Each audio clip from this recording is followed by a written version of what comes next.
George Bush would watch and be like, I kind of like that. This podcast is not suitable for children or those who are easily disturbed. Spoiler warning for whatever is in the title of this episode. And now for the obligatory socials. Please like, share and subscribe. You can find the podcast on Twitter at HorrorPod69. You can also follow us on Facebook, Instagram, Slasher and Goodreads. Become part of the Disturbed community by asking for the Facebook group and Discord links. Send dick pics to the Horror of Babylon podcast at gmail.com. Support the show at patreon.com/the Horror of Babylon.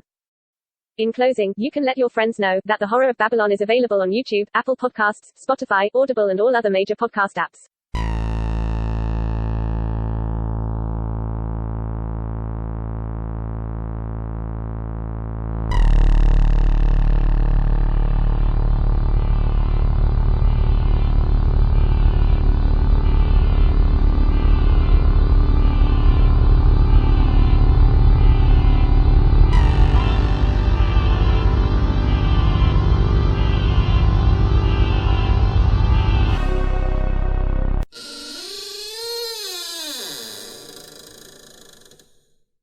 Welcome to episode 102 of the Horror of Babylon, where we discuss the film Battle Royale. Insert music that I can only use for like 6 or 7 seconds before we get a copyright thing. Oh, we got our first copyright. Oh, yeah? Seth MacFarlane versus Stephen King short. I used the Orville music in the background.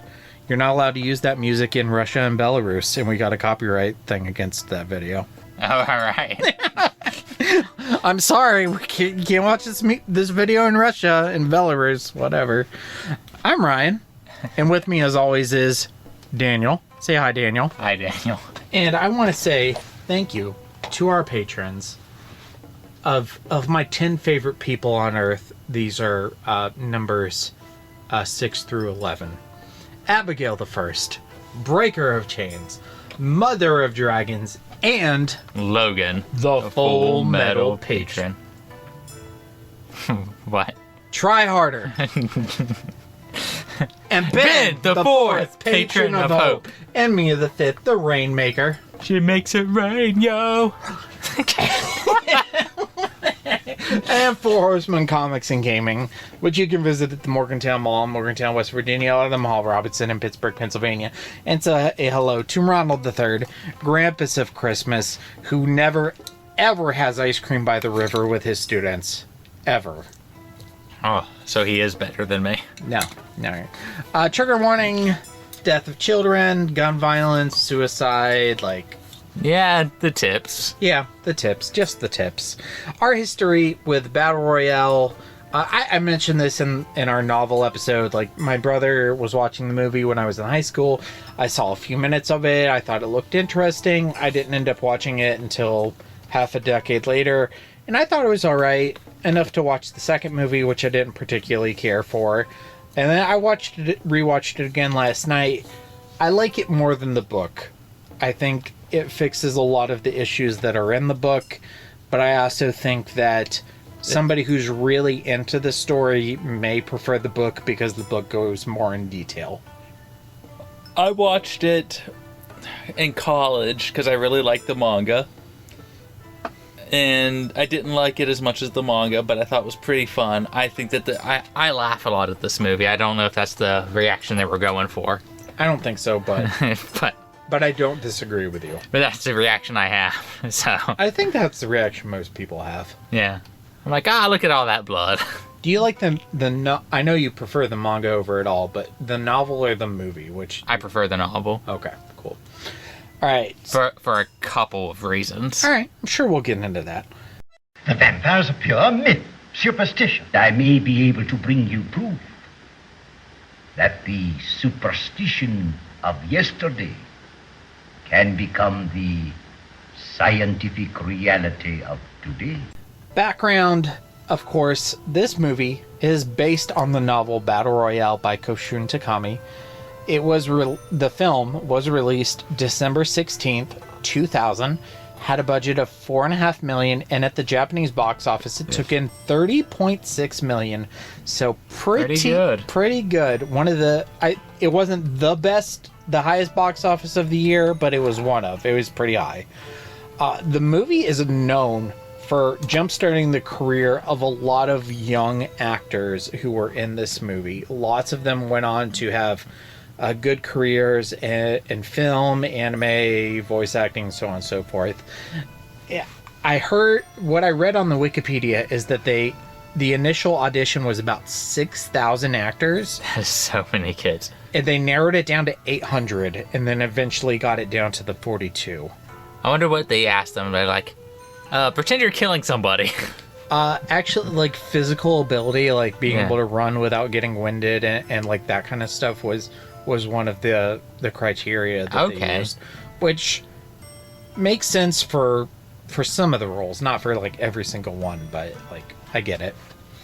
This movie was directed by Kenji Fukasaku, who has directed about 66 films and the video game Clock Tower 3. Wow. That game is bonkers. The famous film Tora Tora Tora, he directed the Japanese segments of. He also directed the sequel, Battle Royale 2 Requiem from 2003, which was his last film. He died in January, the year that movie was released. I was about to make a joke before I read that he died that year. Yeah, he made that movie and no one else wanted him to make it anymore. I haven't rewatched it yet. I guess God didn't want him to make it anymore. But I remember not liking it at all. I remember it being pretty bad. But we'll get to that eventually. Yeah. This movie was written by his son, Kenta Fukasaku, who is the son of Kenji Fukasaku and actress Sanai Nakahara. He has 3 writing credits on IMDb, which are the 2 Battle Royale movies and the Blade anime. Okay. Yeah, I know. He has more credits as a director, and he was the second unit or assistant director on both Battle Royale films. This film was considered controversial in Japan, and I guess elsewhere, but mostly in Japan. It received an R15 plus rating in Japan, which means that basically people under the age of 16 were not allowed to see this movie. The director actually appealed that decision to the Japanese Film Association, which caused the National Diet to review the film. The National Diet is the legislative branch of the Japanese government.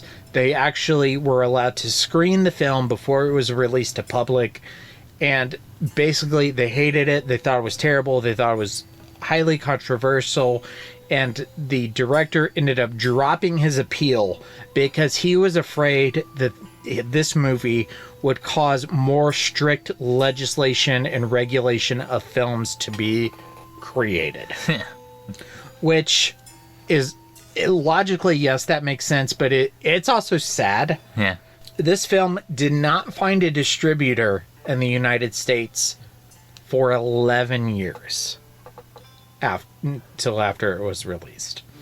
Also, it was banned in Germany. Temporarily, it's no longer a banned film in Germany. It's funny, like in Germany, it's illegal to like deny the Holocaust and the Nazis, but apparently you can ban films that are tangentially related to totalitarian regimes. Yeah. I think that's funny. It is Actually, funny. I don't think it's funny. I think it's terrible. Yeah. That's okay. I mean, they unbanned it, so. And this film has a special edition, which is the version I watched. Special edition adds an extra 8 minutes of content, including way too many flashbacks to a fucking basketball game, and 3 epilogues that... Yep. Just a whole bunch of bullshit. But it does give you added shots to the shootout scene in the lighthouse, and it says that it adds extra CGI throughout the film, which I can't even, like, in my head pick out where there is CGI in this film. Like, if you would have asked me before I read that, I would have said, no, it's all practical, but apparently there is CGI in it. Maybe they added more blood, but if they did, I couldn't tell. Yeah, I don't know. And that's that. Another story in the classic, infallible 3-act structure. Good enough for Aristotle, good enough for The Simpsons. Mr. Sislak, I have a feeling there's going to be one more act to this story. Well, I'm not hanging around for that. 4 acts. Daniel, is this film a good adaptation of the novel? I think that it is one of the better, like, novel to film adaptations. It follows a lot of the same beats. A lot of the main characters follow the same path. There's, like, some minor changes and some major changes. Like, one of the biggest changes is, like, none of the kids seem to be aware that the game is even a thing. I agree. I think it's a very good adaptation in the novel. I thought it was weird that none of them are aware of it. Especially since, like, one of my criticisms of the novel that I didn't even bring up in our novel episode is that it's something that happens to multiple classes every year, but none of them realize that it's happening to them until the villain explains, you've been chosen for the program. Yeah. When it should have been, like, so obvious earlier that was what was happening. Denial. But in this, like, it's even worse. So they make the change. In the novel, it happens to, like, one class from every school, it seems like. But in the movie, it's just to, like, one class of 9th graders per year. And Which, I mean, as far as a numbers game, that's better. obviously, like, yes, that's much better because less children die.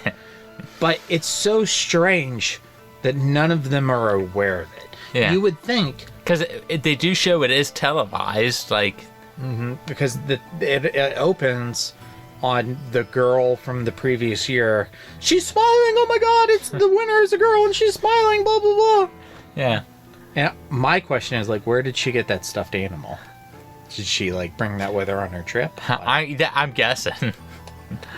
But it is weird that none of them are just, like, aware that this is a thing. Do any of you know about this law? And everyone just stares at him. If I was in 9th grade in a country where every year 41 of 42 9th graders are murdered, I think I'd be aware of it. Yeah. I'd at least be playing, like, the numbers game. I'd be, like doing the math. Okay, what's my percentage of being chosen? I would do everything I can to drop out of school in 8th grade. I know, like, 9th grade is the last year of mandatory education in Japan, and also apparently in the Republic of Greater East Asia. But I would not be trying to play that game. Become a vagrant. Sure. Yeah. It's better than playing in the program. Yeah. Like, it's mostly, like, a very straight adaptation. I was actually surprised how close of an adaptation it is. But another change is that Shogo and Kazuo are, like, added in as, like, random elements. They're not actually a part of the class. Yeah. It was something that when we were reading the novel, I was thinking about Shogo that I thought was going to be a reveal, but it turned out not to be. Is like, what do you do with the winners? You keep putting them in the game until they die. Would have been my answer. Yeah. But that turns out to not. It was just bad luck, which I was like, that's kind of implausible. He got injured. He was held back a year. Yeah. And he got injured again. Yeah. Like, shit. And in this movie, it's like, yeah, we're just going to keep putting you in. Yeah, they drug him and forcibly make him do it. Yeah. Make him do it. And Kazuo is someone who volunteers for it, so apparently he knows about the game. I think that actually adds to his, like, that fits his character to me. I still would have liked the coin flip. I like the coin flip. Yeah. But I also think it fits his character that he's so sadistic that he You're just like, yeah, let me just go in. Yeah. Yeah. Exactly. Okay, so we discussed these themes in the novel episode. But obviously, it's a dystopian story about a totalitarian fascist government. What are your thoughts on the movie as opposed to the novel?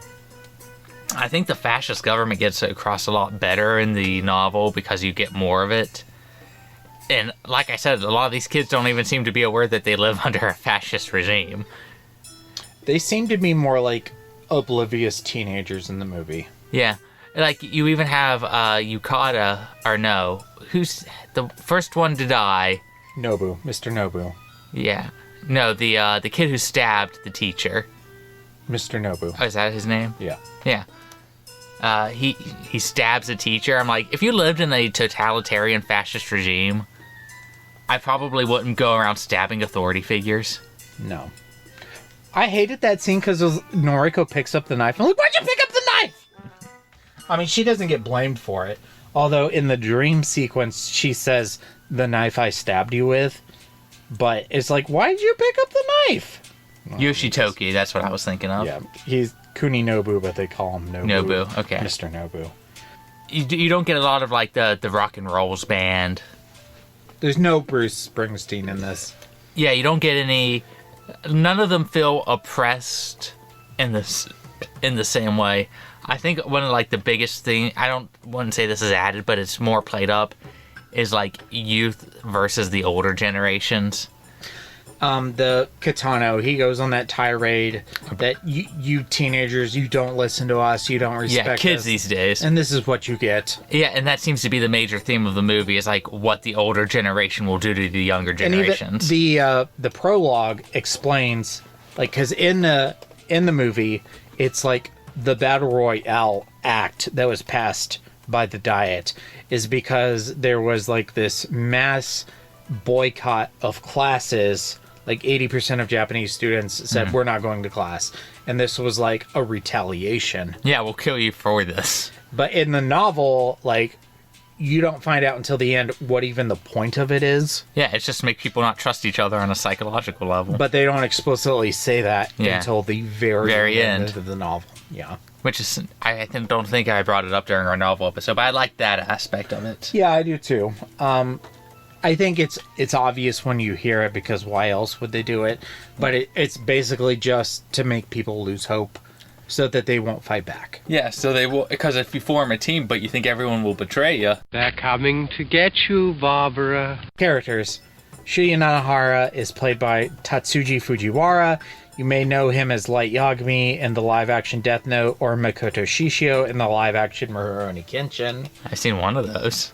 I've seen neither. I love both mangas and both anime, but I don't watch a lot of live-action adaptations of anime and manga. Yeah. Though I've heard the Rurouni Kenshin one is decent. I've not heard good things about the Death Note one, both the Japanese or the American one. It exists. It exists. All right, cool. Shuya, like, we talked a lot about him in the novel episode, but, like, this specific performance, I don't know why, but this kid kind of grates on me. I don't think Tatsuji Fujiwara does a bad job, but for some reason he just tends to annoy me, and I don't really have a specific reason why. I think a lot of it comes off as, like, whining. He seems much more whiny than his character in the book. I watched this twice for the podcast, by the way. You're such a strong man. I did the dub and the sub, and I gotta tell you, the dub is even worse. But I imagine. It's like, funny. He's like, why are you killing each other? I cannot do a dub that bad. That's probably what I would do. I'd be like, stop killing each other. Please. Please, no. And that's what he sounds like. I thought that was so fucking funny. But a lot of it comes off as, like, in the novel, he had a few more, like, strong-willed moments. Mm-hmm. And in this, you don't really get as much of that. No. I think that he serves his role well enough in the movie. And yes, I prefer the movie, but if you were, like, a Shuya Nanahara simp, I think you probably prefer the novel. Because he has... I think the core appeal of him is that he doesn't give up. And in the movie, there's the one scene where, after the lighthouse part, where he's fucking beat to shit, and he's walking, and he has that walking stick, and he's all bandaged up, and it kind of, like, his best part in this movie is, like, I have to keep going to protect Noriko. And he's, like, ready to, like, fall on the ground and just die. And he decides, no, I'm going to keep going. Which I think is kind of, like, the core thing of his character in the novel, is that he decides that he's going to keep going no matter what. And that's why he and Noriko live. But he doesn't have... There are certain moments in the novel, like, just like him catching the grenade and throwing it back, that doesn't happen in the movie, that makes his character a little weaker. Yeah. I like that he gets a pan because I can make Captain America jokes when he's fighting the dude with the axe. I think one thing I like about the movie more is that they add more shitty weapons. Yeah. Like, 'cause you got binoculars. I can see where binoculars would be useful, Yeah. but I'd rather have a gun. Yeah. I really want to play the Captain America Civil War music over that scene where he's using the pan. Insert here. Yeah. I can play 7 seconds of it without us getting a copyright. No, yeah, but I mean that scene is cool. I think that's the scene, one of the scenes I remember most from this movie. One thing we didn't talk about in the novel is that in the novel that there's this psychological question when Shuya and Noriko run into these characters. Are they attacking them because they've decided to play the game, or are they attacking them because Shuya unintentionally reached for his weapon and that triggered them to defend themselves? Yeah, he put them in survival instinct. And Shogo's all like, can't think about that. That's something that's explored in the novel, but the movie just doesn't really have time. Yeah. The movie's much more pulpy. It is very pulpy. It's very early aughts to Japanese cinema. Yes. More pulpy than Ringu, like 1998 Ringu. Yeah. Okay. Which had its own share of pulp. I don't know what it is about Japanese cinema with like freeze framing or cutting away to like text boxes. Mm-hmm. But especially in that era, it was all over the place. Well, even like Seven Samurai does that. Yeah. Yeah. Like similar movies from that era, Battlefield Baseball. Yeah. Yeah. That feels very similar.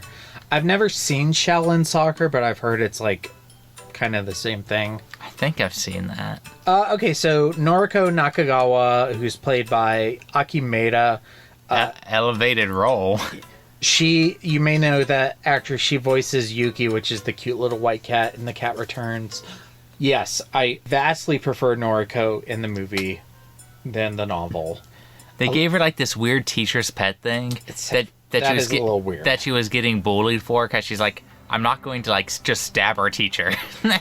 So they bully her for it. Her class is the only one. Her class boycotts going to class, but she shows up anyway because she doesn't realize that the boycott is happening. She's a good girl.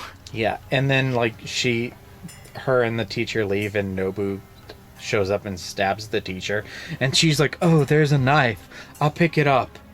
Uh-oh. What's going on? But it's just like she's a very important character in the novel because she's in it like the whole way through. Yeah. But she almost says like nothing. Yeah, it's I need to get back to Shuya. And it's amazing just like how having her on screen and having her just like say a few lines makes her so much more present. And I don't really like the relationship she has with Kitano that they add to this movie, but it does make her feel more important. More personable. Yeah. So I do like her more in the movie than I do in the novel. I get the feeling that, at least on her side, she's just a nice girl who's trying to be nice to the teacher no one likes. Yeah, which I had that experience in school. Like there were definitely like classes where like nobody liked the teacher, where I was just trying to be nice. Yeah, I've had that experience. Yeah. Talk to me about Shogo Kawada, played by Taro Yamamoto. He does an admirable job as Shogo. I will keep bringing up the dub because I think the voice that they choose for these people are very funny. I thought it an interesting choice that he chooses to drink heavily. Yeah. It never like impacts the plot, but they do show him sitting there with a flask taking repeated drinks. Yeah. And if you were like a guy who decides, I want to take this seriously and not die, that's like one of the last things you would do. Exactly. Yeah. Because in the novel, like, he is like super specific about things that they should and should not be doing. Yeah. He's like, that will get you killed. That will stop it. Stop shouting. Shuya is like, oh, I'm going to raise my voice. Stop it. Stop it. You will literally kill all of us. And I think, like, taking 7 shots of whiskey is probably something you don't want to do. And in this, it was more like, this guy is damaged. Let's show him be damaged some more, which is fine. But yeah. I do think that affects his I'm choosing to survive personality that is the character. Yes, but he also says something similar to that. Like I've decided I'm going to live no matter what. Yeah. And then I take 7 shots. And then I take 7. He's like, you guys can watch for a minute. And try to pressure the other people in my group to take a drink as well. Yeah, it's great. Drink. I didn't get poison as a weapon. Mitsuko Soma, played by Ko Shibasaki. A girl has such a wicked smile. She does. She plays a voice role in The Boy and the Heron, which is the most recent Hayao Miyazaki movie. And this I thought was surprising, and I kind of want to watch it now.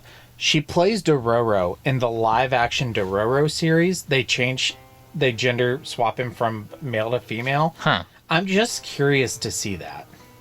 Yeah. That's based on the Osamu Tezuka manga of Dororo. Yeah, I'm just curious. I am now also curious. Yeah. And I might watch that later. I think she's a good actress. She's a fantastic actress. My only criticism is in the novel, it's made very explicit that she's very able to turn on and off emotions to manipulate people. Mm-hmm. Like, she can cry on command.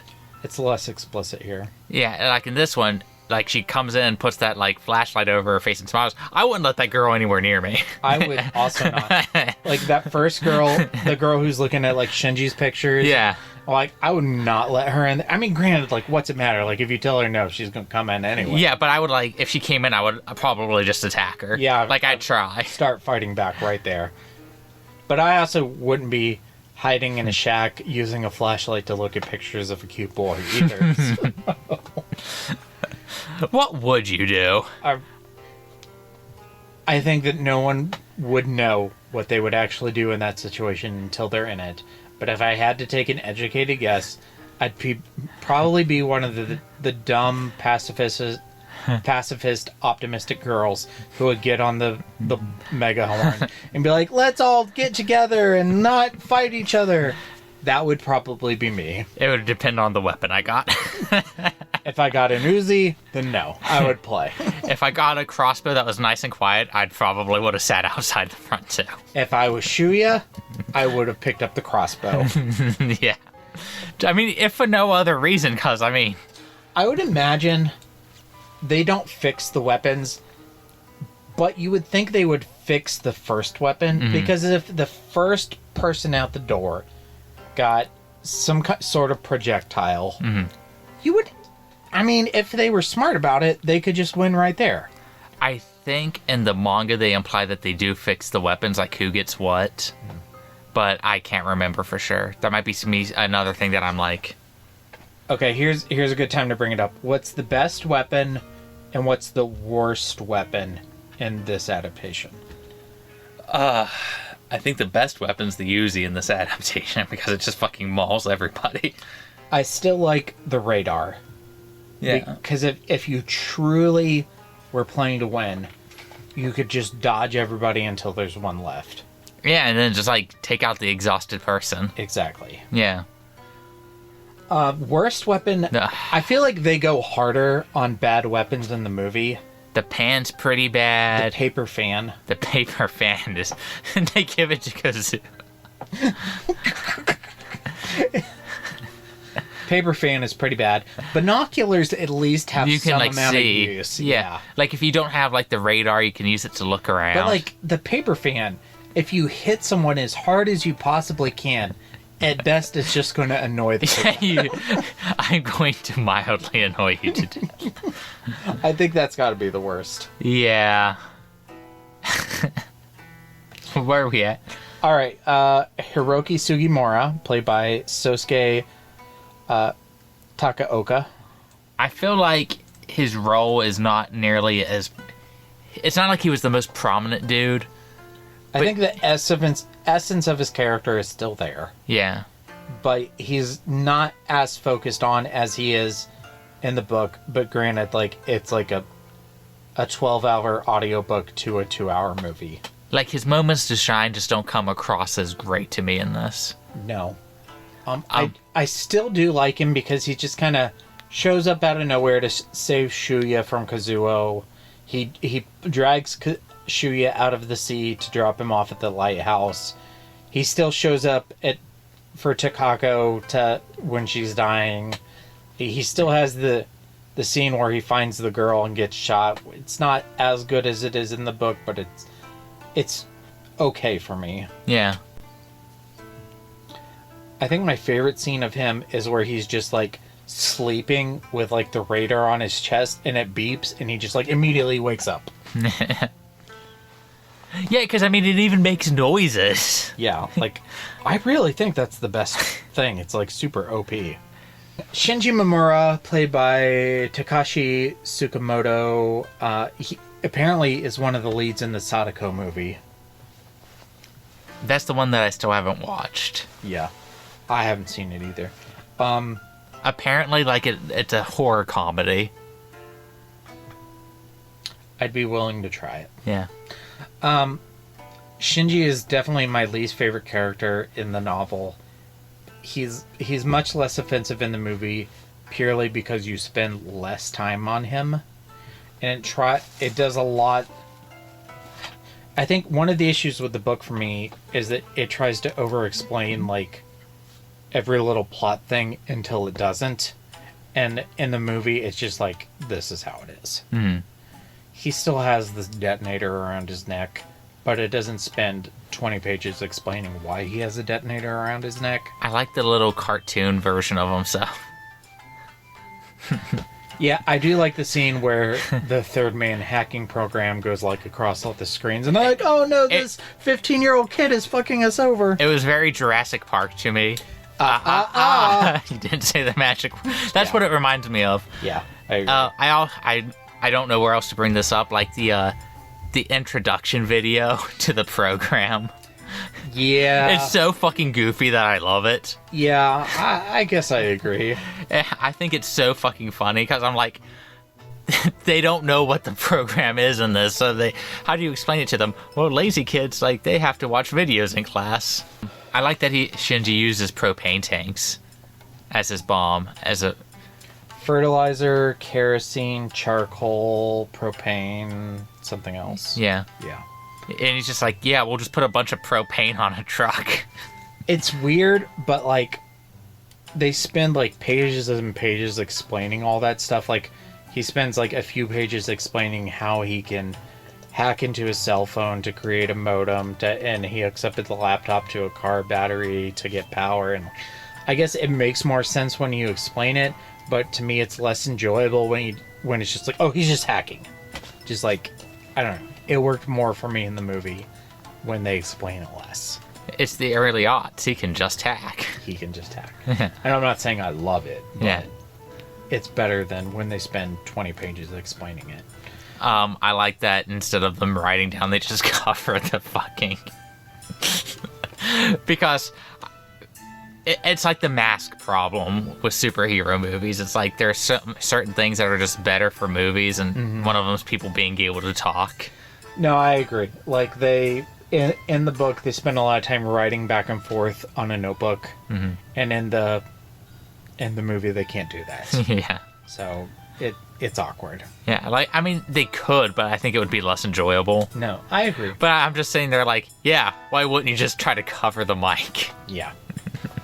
He's just like, I'm going to put my hands here and they can't hear. Yeah. Which, maybe they can't. Yeah. Makes sense.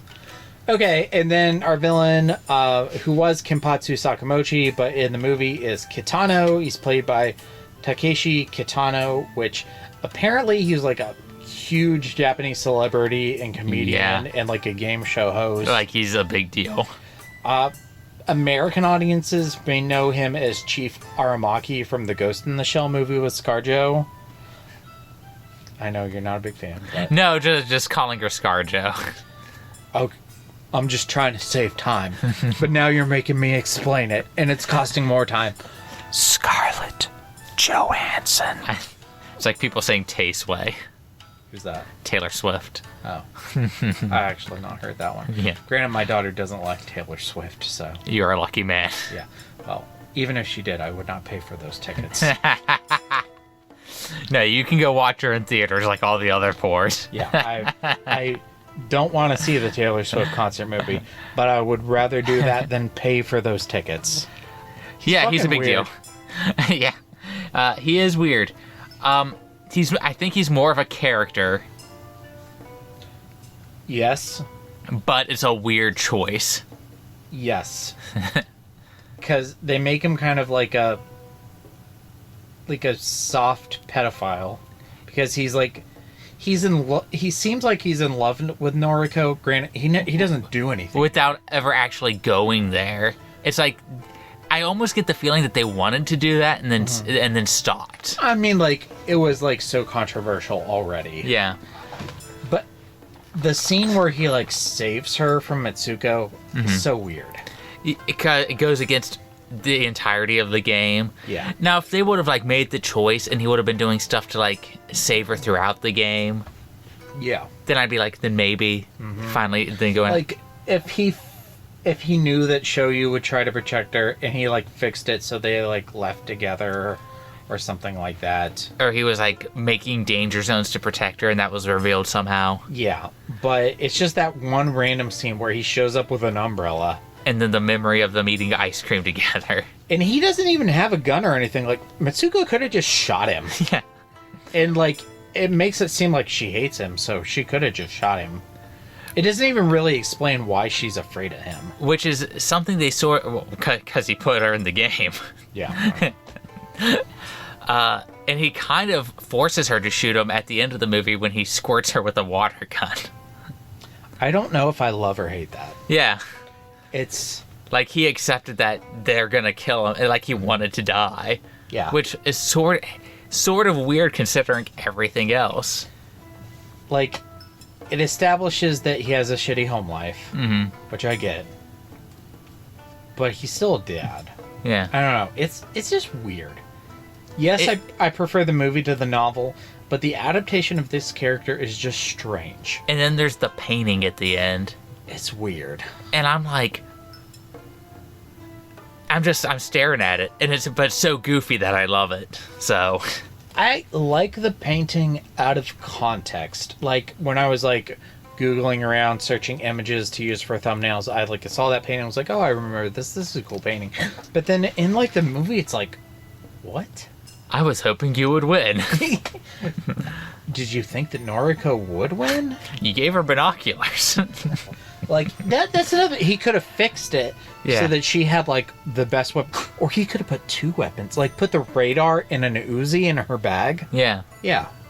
And it's another... This is one of the things that I kind of don't like about this movie, is him being their old teacher and coming back makes it feel like revenge-driven as opposed to just really shitty luck in a dystopian totalitarian regime. It also makes it seem like they're the exact same class going from 7th to 9th grade. Yeah. Which, like, I know... I think it depends on from, like, school to school.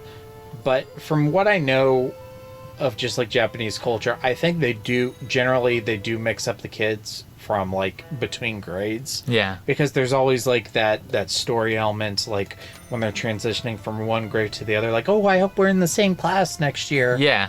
But this makes it seem like it's just the same group of kids from 7th grade to 9th grade. And he just still had a beef. Yeah. You guys skipped my fucking class. I will admit, I have been a teacher. I've taught public school. And there's a little bit of me that did sympathize with that. And you're like, yeah, dude. But I would never actually... No, yeah, but I'm just saying that if I had to pick a preference, I would pick it's just shitty government bureaucracy. In the novel, he is a little too generic, a little too basic. Yeah. But and I like it that they try to make him a beefier character in the movie. I think they go a little far with it. I just think some of the choices with it are weird. If you made me choose, I would probably choose the novel version of the character. Yeah, because I think I would just take flat evil over the weird choices. I'll kill you all! I'll drive you crazy, and I'll kill you all! I'm every nightmare you ever had. I am your worst dream come true. I'm everything you ever were afraid of. Scary shit. Is this movie scary? I found it entertaining. I think it's similar to the novel, where like the scene where they're in the classroom and they're making them go out one at a time is tense. And the first time you watch it, you think that it's going to be scary, but it ends up not being scary at all. Oh, it's going to be so scary. All these children are going to murder each other. And to me, like, it's sad, but it's not scary. And then, yes, sometimes it's just silly and comical. There was like a weird mix of that when they were playing the tape. Yeah. And then you have him like clapping at it, and I'm like, that's sort of fucked up. And like he's enjoying it so much. The host of the tape does like the whole Dora the Explorer thing, where she talks to the audience and then pauses for them to answer, and he answers back. Like, oh, congratulations, you've been chosen. Thank you. Thank you. Yeah. But that does feel like a very Japanese thing to me. And it also feels like very like he's fucking with the kids. Yeah, like which that's sort of scary. It's culturally appropriate, and he's trying to psychologically fuck with the kids because he's like pretending like, oh, this is a field day, and we're just explaining the rules of the field day. I throw a knife and kill you. I said no talking. I said no talking. To be fair, he did warn somebody first and threw chalk. One thing I really like about the movie over the novel, I think it makes way more sense that he used for Nobu, Shuya's friend, that they use that as an example of the necklace exploding to kill one of the kids than just shooting them. They also do that in the manga, I'm pretty sure. Good. And I when I was listening to the novel, I was waiting for that. Because I'm like, yeah, you should show them that these work. And also, it, like, explains, like, the range. Like, It's not, like, an earth-shattering bomb. It's just, like, unless you're, like, in the immediate... Like, if you're hugging this kid, you're gonna die, too. But if you're 5 feet away, you're gonna be fine. It's a nice little pop. Yeah. It's honestly like a saw trap. Or some of the earlier ones. Mm-hmm. So I like that I think that's an improvement over the novel.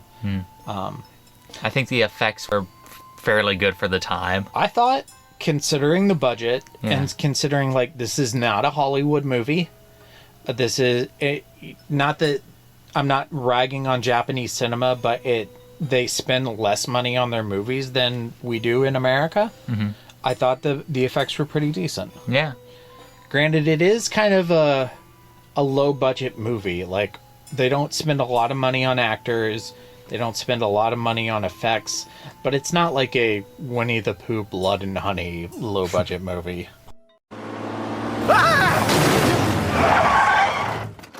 Oh my god, are you Stephen King? No, I'm Dean Koontz. Oh.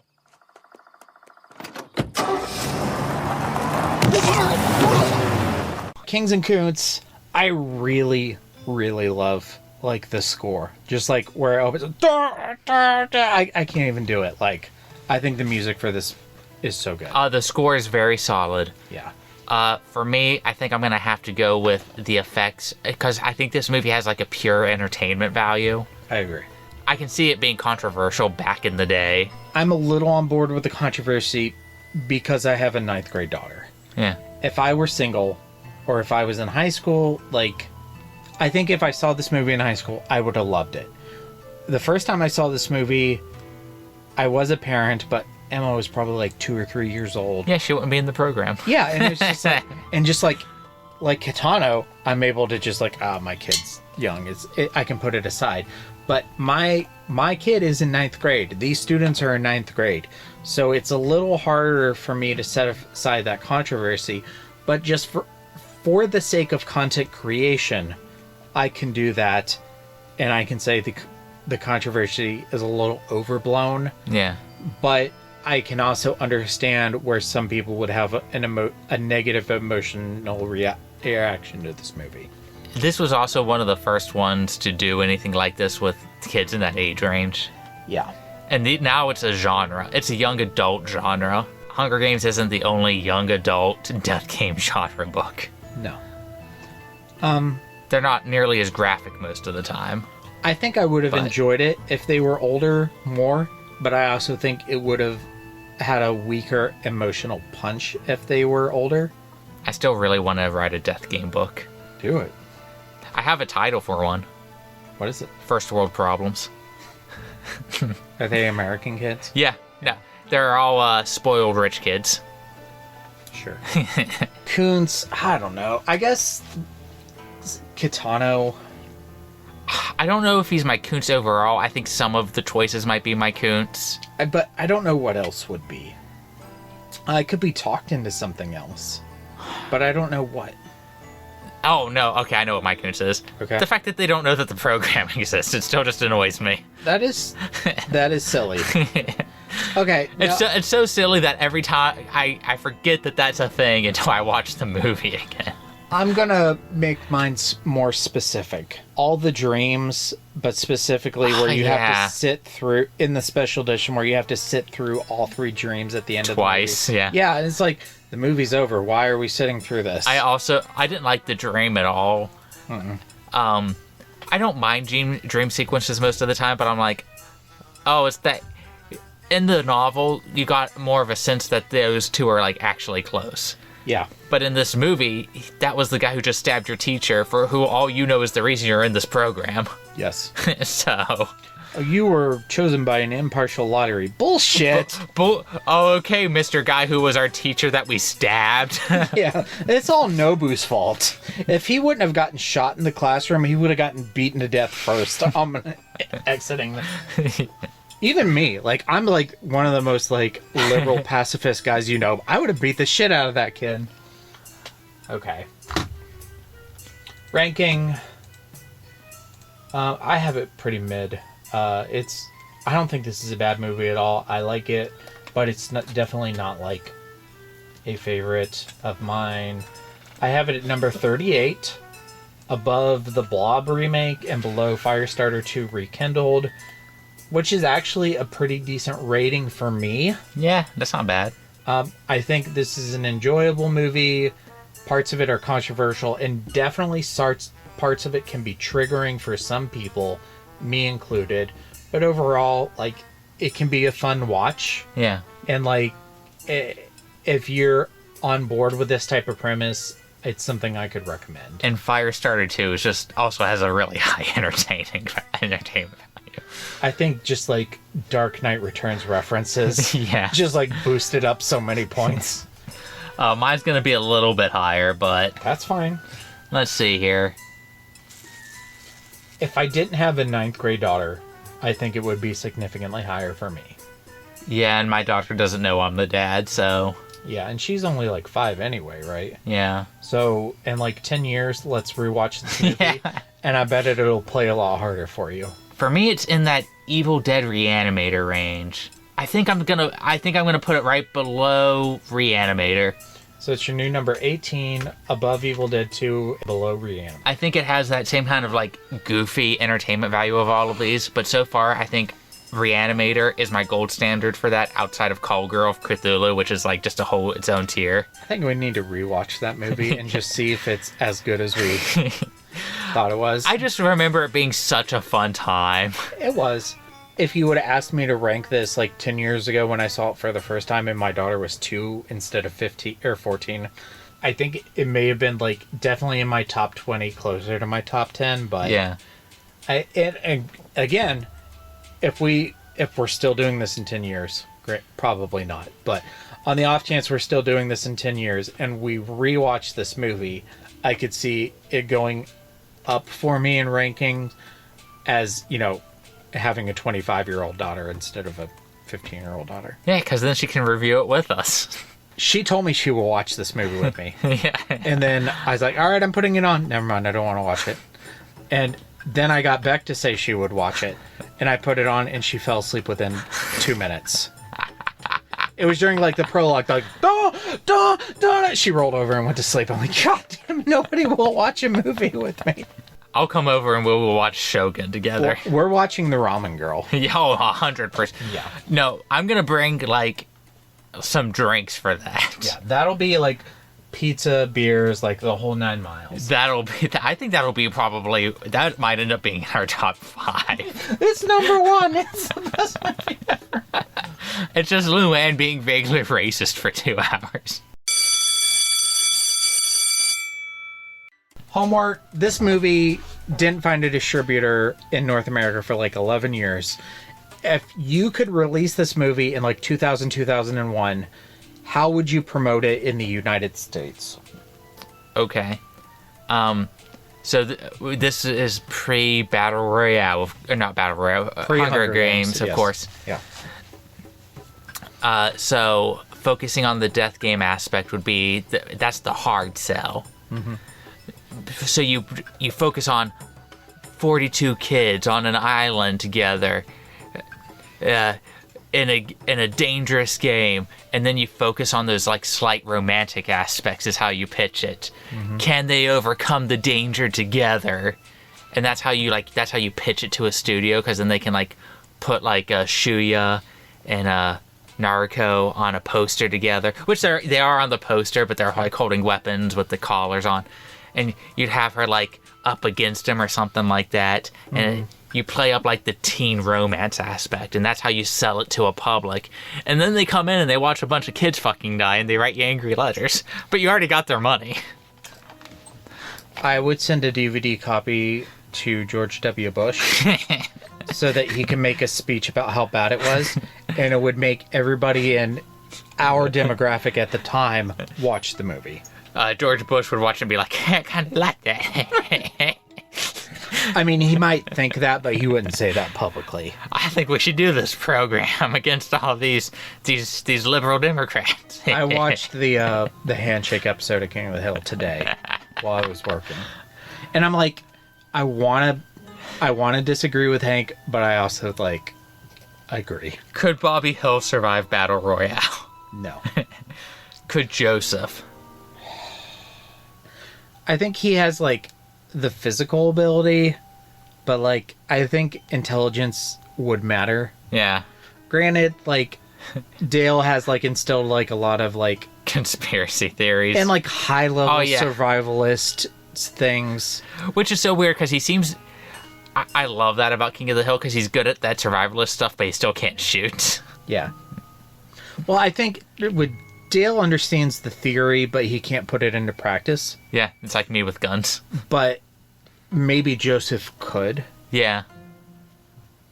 Because you got to imagine he's not actually Dale's genes. Yeah. He's from Nancy and John Redcorn. Granted, we do know that athletically John Redcorn is a total flop thanks to the kickball episode, which makes his football prowess seem so weird. Yeah, that's true. We're thinking too much about King of the Hill genetics. I disagree. I think that sounds like a much more interesting podcast to me than reviewing Battle Royale. King of the Hill podcast leading up to the release of the new one once we have a release date. I still am thinking like it's just not a good idea. And I'm like generally like okay with like the reboots and remakes and stuff. Like if you don't like it, don't watch it. Let the people who like it enjoy it. But like there's just been too many people. I think there's been too much bad luck. Yeah. I think the first bit of bad luck they could have overcame, but losing Dale on top of it. Tom Petty is a big loss, but Lucky is really only in like the last 3 or 4 seasons. So like the show was amazing before Lucky was ever a character. Brittany Murphy really sucks. But Luann is one character. But Luann and Dale. Yeah, that's what I'm saying. That's like I don't know if I'd say Luann's one of the like top 3 best parts of the show, but she's in the top maybe 5. She's up there. And I also think that she's just specifically hard to recast. And I would have accepted a recast of one of these if we only had like one death. Yeah. You can't recast 3 people. I think that's too callous. And even like specifically if I think Luann and Dale are very hard to recast. They have super specific voices. Yeah. Like. And I'm living in a world where I've accepted a Han Solo recast. And I'm still like, Luann, I don't think you can. Would Connie survive Battle Royale? I think she... If I had to bet on her, Bobby, or Joseph, I might bet on her. She was a pretty good shot with that potato gun. And she's obviously just the most intelligent, the most practical. I honestly feel, though, that she'd get herself into a Shinji situation trying to carry somebody and get exhausted. Bobby. Yeah. Yeah. I think it may matter, like, when Bobby and Connie leave. Mm-hmm. Like, if they leave close together and they end up together, I think that'd be worse for Connie. But if they leave, like, hours apart, and they don't bump into each other, I think that dramatically increases her chances. And granted, Hill and Sufanosimpone, H and S, like... But, see, Joseph is a G. He's a Gribble. So he and Bobby are going to leave about the same time. And I don't think they are going to encourage good choices in each other. Joseph, you killed that guy. Yeah, Bobby, that's the game. Does that mean you have to kill me? I think I would put my money on Connie. Yeah. I mean, like, if we're comparing her to that class, like, who else would even, like... So there's Clark Peters. Not put my money on Clark. Chang was on us on. Ugh. I'm not putting my money on Chang either. Yeah, but he's Dooley, athletic. He is, but I don't think he's that intelligent. Like, he's maybe, like, kind of book smart. He's, like, he's smarter than, like, Bobby's. Yeah, but, I mean... But he's not quite Connie. No. Because she can still make fun of him. Dooley, Emily, the hall monitor. I won the game. I don't know. I think just, like, in a vacuum, I would probably put my money on Connie. Okay. Yeah. I agree. Mm-hmm. Okay. My second choice was the hall monitor. Yeah. She is a tough little girl. Yeah. I mean, she puts Hank in his place. Come along, sir. Get your hands off me. That's true. All right. We gotta wrap this up. Yep. For question for the listeners, this week's versus is Ash from Alien, the android played by Ian Holmes, versus Ashley J. Williams, a.k.a. Ash from The Evil Dead. I'm curious to see how that will go down. I don't really have an inkling of who's going to win that one. I could see it going either way. Does Ash Williams get his gear? I mean, I guess, because, like, that's, like, I think, like... That's pretty iconic, his boomstick and his chainsaw. Like, Inuyasha gets his Tetsaiga, Luke Skywalker gets his lightsaber, I think Ash Williams gets his chainsaw and his boomstick. I think that's a pretty big advantage.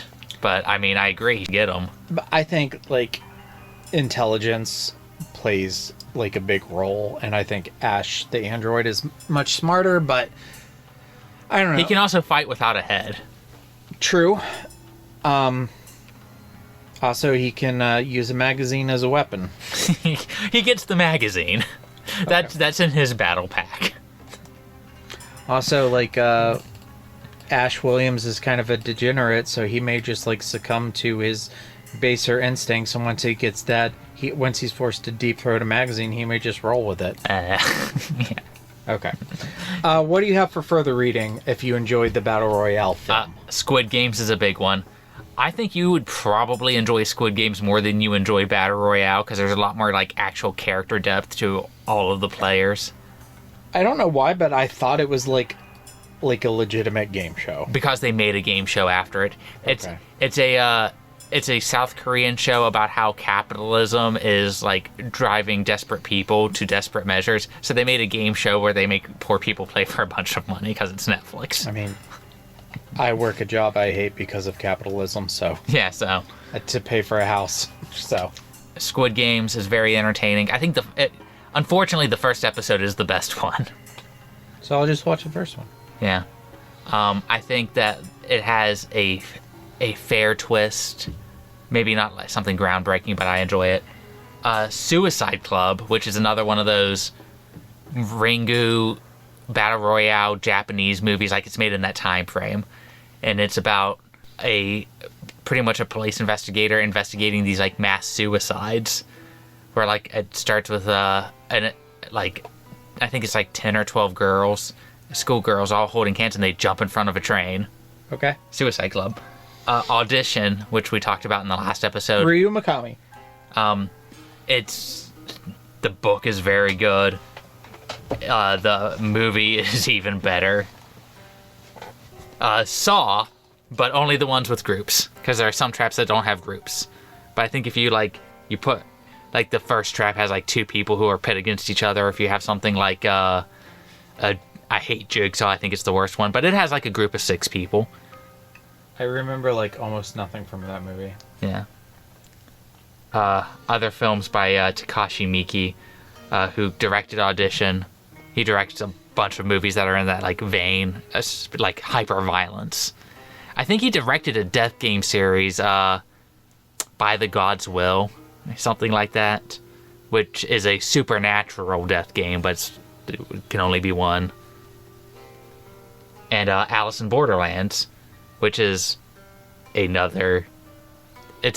adaptation of a manga, but I haven't read the manga, which is another supernatural death game where people are like transported to like an alternate dimension to play the games, like Thor and Ragnarok. Yeah. Okay, upcoming on the Horror of Babylon, this Sunday is our next novel episode where Hef will be back and we are reviewing The Eyes of the Dragon by Stephen King, continuing our journey to the Dark Tower. The Flagathon. And then in January we will commence the formal Dark Tower with The Gunslinger. Pew pew. And then the next Sunday we're actually reading again on December 10th. We are reading Battle Royale, the manga by Masayuki Taguchi. Mm-hmm. And then our next 2 bonus episodes on Thursday, November 30th, Evil Dead 2013, the reboot, the soft reboot, the reboot remakey thingy. And then on December 7th, the Thursday, we are finishing up the Dead-Ite-a-thon with Evil Dead Rise, which is a soft reboot. Soft reboot. Which is the umbrella term that we just throw at things that we can't explain. Yeah. Yes. And speaking of things we can't explain, thank you to our patrons, Abigail the First, Breaker of Chains, Mother of Dragons, and Logan, the Full Metal Patron, and Ben, the 4th Patron of Hope. And it's been 4.5 hours since we started Mia the 5th, the Rainmaker. She makes it rain, yo. Oh, just like my tears. And thank you to Horsemen Comics and Gaming, which you can visit at the Morgantown Mall in Morgantown, West Virginia, the Mall of Robinson in Pittsburgh, Pennsylvania. You can shop online at shop.forhorsemancomics.com. And if you make it into the store, you can say hello to Ronald III, Grampus of Christmas, who stole my cookies and is sitting on the couch in the back of the store eating my cookies. And at the end of the movie, he tells me my cookies were very good, but nothing else about his behavior leads me to believe he cares about me in the slightest. I'd really like to see him do a painting of you. I'm going to show you a clip of The Office. Okay. About that. But... Ron, do a painting of Ryan. Alright, that's it. Thank you for rewatching Battle Royale and recording with me. Thank you, Ryan. And now for the obligatory socials. Please like, share, and subscribe. You can find the podcast on Twitter at HorrorPod69. You can also follow us on Facebook, Instagram, Slasher, and Goodreads. Become part of the Disturbed community by asking for the Facebook group and Discord links. Send dick pics to the Horror of Babylon podcast at gmail.com. Support the show at patreon.com/the Horror of Babylon. In closing, you can let your friends know that The Horror of Babylon is available on YouTube, Apple Podcasts, Spotify, Audible, and all other major podcast apps. Stay scary.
Patrons, stay tuned for our socials and stay scary. Stay scary, everybody.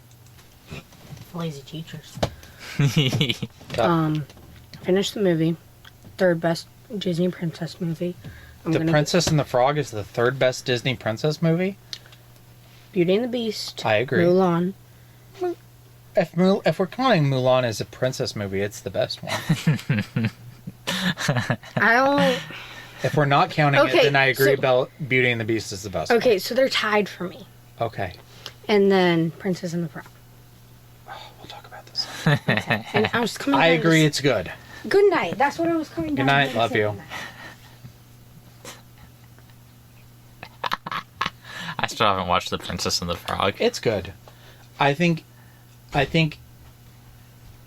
I was disappointed the first time I saw it, but I think it increases its enjoyment on multiple rewatches. Okay. It was this thing like where they had been doing CG animation movies for a few years, and they're like, it's the return to the classic Disney style. And it oversold itself? Yes. Okay. And it is a really good movie, but it's not Beauty and the Beast. It's not The Lion King. And it's just like the first time you watch it, like, this is good, but... It's aight. Yeah. Okay. But then once you rewatch it a few times and you don't have those expectations, like, okay, this movie is actually pretty solid. But after that, they chose, all right, let's just keep going with the CG movies and just try to make better movies. Yeah.